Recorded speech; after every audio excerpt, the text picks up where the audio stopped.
Honourable CM గారు నారా చంద్రబాబు నాయుడు గారి దగ్గర ఈ లా అండ్ ఆర్డర్ ఇష్యూ అదేవిధంగా గాంజా డ్రగ్స్ విషయం గురించి ఒక చిన్న మీటింగ్, ఒక రివ్యూ మీటింగ్ జరగడం జరిగింది.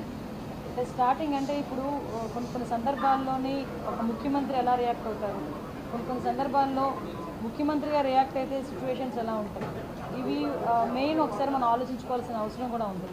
ఎందుకంటే ఈ మధ్యకాలంలో మీరు జరుగుతున్న మొన్న ముచ్చుమర్రి ఇష్యూ మనకి అందరికీ తెలుసు. నంద్యాల జిల్లాలోని ముచ్చుమర్రిలోని ఒక చిన్న పాప 9 years బేబీ అమ్మాయి అత్యాచారానికి గురయ్యి అమ్మాయి హత్యకి గురయ్యింది. ఇప్పటికీ కూడా అంటే బాడీ కూడా ట్రేస్ అవుట్ అయ్యే పరిస్థితి కూడా కనిపించలేదు.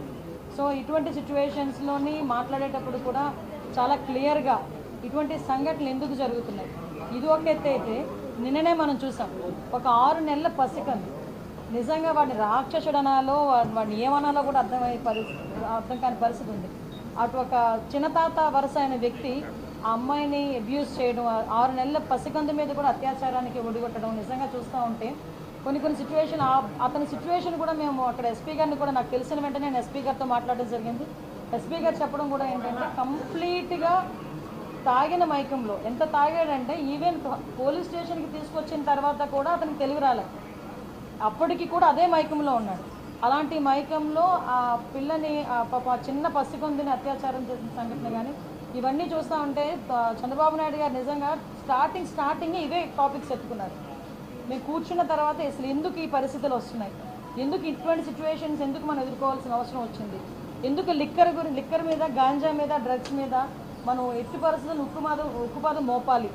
ఈ గంజాయి మత్తులోని కానీ, డ్రగ్స్ మత్తులోని కానీ, ఈ మద్యం మత్తులోని కానీ వీళ్ళు చేసిన అరాచకాలు చూస్తూ ఉంటే ఎక్కడో ఒకటి వీళ్ళకి ఫుడ్ స్టాప్ పడాలి అనే ఉద్దేశంతో ఎస్పెషల్లీ ఈ 2 కేసుల విషయంలో మనకి విజయనగరం జిల్లాలోని రామభద్రాపురం మండలం జీడికి వలసలోని జరిగిన 5 నెలల పసికందు మీద జరిగిన అత్యాచారం కానీ, ఇప్పుడు ఈ మచ్చుమరిలోని అమ్మాయి హత్య విషయంలోని కానీ చాలా సీరియస్గా స్పందించి గౌరవ ముఖ్యమంత్రి గారు ఈ 2 ఇష్యూస్కి కూడా ఒక స్పెషల్ కోర్టును కూడా ఇమ్మీడియట్గా ఏర్పాటు చేసి ఆ స్పెషల్ కోర్టు ద్వారా అతి తొందరగా నిందితులు ఎవరైతే ఉన్నారో వాళ్ళకి శిక్ష పడే విధంగా చేయడానికి ఆదేశాలు కూడా జారీ చేయడం జరిగింది.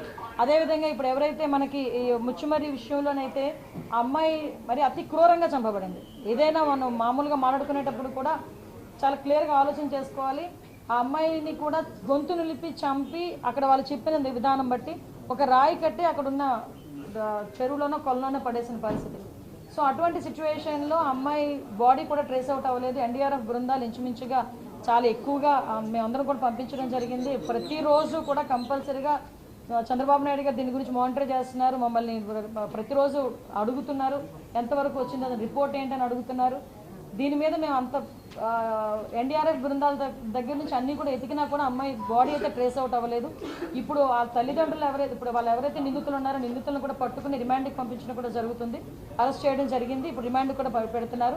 అట్ ద సేమ్ టైం ఆ కుటుంబానికి చనిపోయిన బిడ్డను ఎవరు కూడా తీసుకురాలేదు. జస్ట్ వాళ్ళకి ఒక కాంపెన్సేషన్ విషయంలో ఒక 10 లక్షల రూపాయలు ఇవ్వాలని చెప్పి ఆ ముచ్చుమరి కేసులో మనకి 9 సంవత్సరాల ఆడబిడ్డకి ఏదైతే అన్యాయం జరిగిందో, అమ్మాయి హత్యగా వెంచబడిందో ఆ కుటుంబానికి 10 లక్షల రూపాయలు. అదేవిధంగా ఇప్పుడు అత్యాచారానికి గురైన బాలిక ఉంది, బాలిక ఇన్ ద సెన్స్ పసికందు, ఆ పసికందుకి కూడా ఒక 5 లక్షల రూపాయలు ఫిక్స్డ్ డిపాజిట్ చేసి రేపు పొద్దున్న అమ్మాయికి ఉపయోగపడేటట్టుగా ఫిక్స్డ్ డిపాజిట్ చేయమని కూడా ఇప్పుడే సీఎం గారు ఆదేశాలు ఇచ్చారు. ఈ విషయంలో ఎలాంటి వాళ్ళైనా కూడా పగడ్బందీగా ఎట్టి పరిస్థితులను వదిలే ప్రసక్తి లేదు అని చెప్పి చాలా క్లియర్గా చెప్పడం జరిగింది. అట్ ద సేమ్ టైం ఈరోజు ఏదైతే గంజా విపరీతంగా పెరిగిపోయి, డ్రగ్స్ విపరీతంగా యూసెస్ పెరిగిపోయి, నకిలీ మద్యం తాగి వాటికి అలవాటు పడిపోయి వాటి నుంచి బయటికి రాని సిచ్యువేషన్స్లో ఉన్న వాళ్ళని కూడా ఏ విధంగా బయటకు తీసుకురావాలి, ఏ విధంగా రీఅడిక్షన్ సెంటర్స్ ఏర్పాటు చేయాలి, వీటన్నిటి మీద కూడా రివ్యూ జరుగుతుంది. డెఫినెట్గా రాబోయే కాలంలో ఆడపిల్ల మీద ఒకటి మాత్రం చాలా క్లియర్ అండి, ఆడపిల్ల మీద తప్పుడుగా చూడాలనుకున్నా కూడా భయం కలగాలి.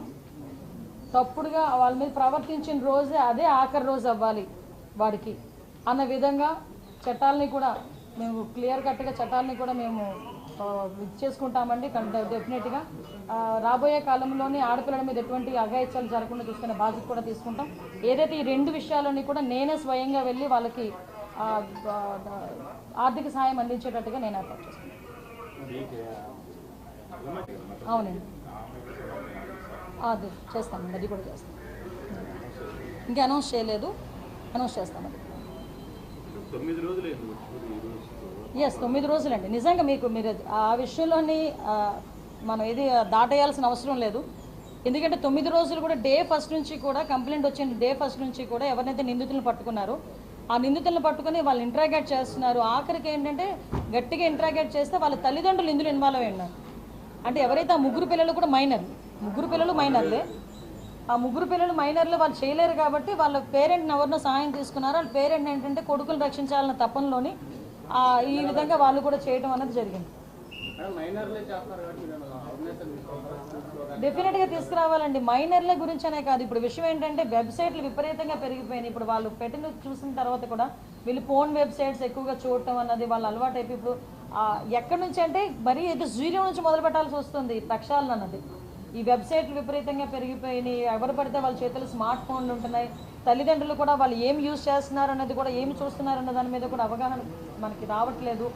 ఏంటో ఇప్పుడు అంటే కొన్ని రాజకీయంగా విమర్శలు అవసరం లేదు కానీ ఇటువంటి సిచ్యువేషన్స్లో బట్ నేను ఏమంటానంటే ప్రతి తల్లిదండ్రులు కూడా దయచేసి మీ బిడ్డలకి ఫోన్లు ఇచ్చేటప్పుడు, ట్యాబ్లు ఇచ్చేటప్పుడు, ల్యాప్టాప్లు ఇచ్చేటప్పుడు ఒక కంట కనిపెట్టాలి. ఎందుకంటే వాళ్ళందరూ చిన్నపిల్లలు, వాళ్ళకి తెలియక చాలా వ్యవహారాల్లో వాళ్ళు తలదూరుస్తుంటారు.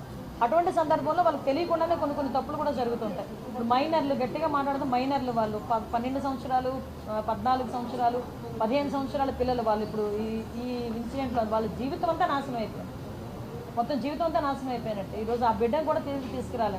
ఆ విషయంలోని కూడా దయచేసి తల్లిదండ్రులు కూడా కొంచెం అవేర్గా ఉండాలి. నెక్స్ట్ స్కూల్స్లో కూడా వాటి మీద కంపల్సరీగా అవేర్నెస్ క్రియేట్ చేయాలి అన్నది మాత్రం.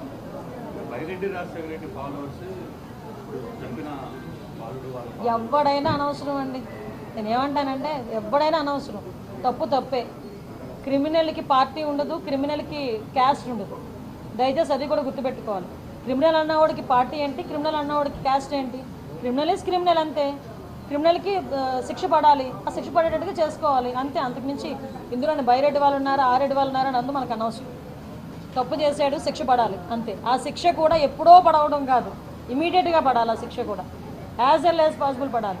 ఆ శిక్షను చూసైనా మత్తులో ఉన్నవాడికి కూడా అరే నేను ఈ తప్పు చేస్తే నాకు ఈ శిక్ష పడుతుంది అన్న ఆలోచన రావాలి. అలాంటి శిక్షలు పడాలి. అది మేము కోరుకునేది.